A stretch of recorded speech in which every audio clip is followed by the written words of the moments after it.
Hi guys, I'm back. టాంబై నువ్వు ఇంకా బతికే ఉన్నావా? ఏంటి 2 రోజులు రాకపోగానే నన్ను నా కంటెంట్ ని మర్చిపోయారా? మీరు మర్చిపోయినా నేను మర్చిపోనుగా. అందుకే కంటెంట్ కోసం మా ఫ్రెండ్స్ నేసుకుని మనసులో జరుగుతున్న బ్రహ్మోత్సవాలకి అయితే వచ్చేసాం. చాచా ఇలాంటి వాటికి ఎందుకు వస్తాం, దేవుణ్ణి దర్శించుకోవడానికి అయితే వచ్చాం. మిషన్ నడుస్తుంది ఇక్కడ. అంటే దర్శనం అయ్యాక ఇక్కడ ఉన్న కలరింగ్ ను కూడా కవర్ చేద్దామని అయితే వచ్చాం. ఇక ప్లాన్ ప్రకారమే గుడి దగ్గరికి అయితే రీచ్ అయ్యాం. ఇక అన్నిటికన్నా పెద్ద టాస్క్ ఏంటంటే మనం వేసుకున్న చెప్పుల్ని ఎవరు తీసుకెళ్లకుండా కాపాడుకోవడం. అందుకే నేను చుట్టూ ఉండే సామాన్లతో వాటిని ఎవరికి కనబడకుండా దాచేసా. అలా అయితేనే మనం ప్రశాంతంగా దర్శనం చేసుకోవచ్చు.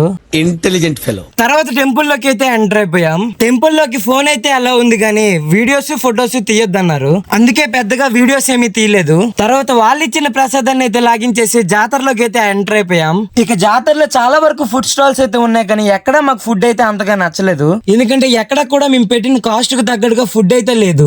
ఇక ఇన్ని ఐటమ్స్ ట్రై చేసిన తర్వాత ఏ ఫుడ్ ఐటమ్ ఎవరి సాటిస్ఫాక్షన్ ఇదైతే ఇచ్చింది. ఈ ఐటమ్ ని మీరు ఏమని పిలుస్తారో కింద కామెంట్ చేయండి. ఆ తర్వాత జాతరలో ఆఫీసర్ని కూడా కలిసాడు. వీడిని ఆఫీసర్ని ఎందుకు పిలుస్తున్నానో ప్రీవియస్ వీడియోస్ లో చూస్తే మీకే తెలుస్తుంది. ఇక మేము తిన్న ఫుడ్ వేడి చేస్తుంది అనిపించింది. అందుకే లాస్ట్ లో ఈ ఐస్ క్రీమ్ మొత్తం సెట్ అయిపోద్ది అనిపించింది. అందుకే ఐస్ క్రీమ్ ని కూడా వేసేసాం. ఇక ఈ వీడియోకి అయితే ఇంత గైస్, మళ్ళీ నెక్స్ట్ వీడియోలో కలుసుకుందాం. Until then take care, bye by.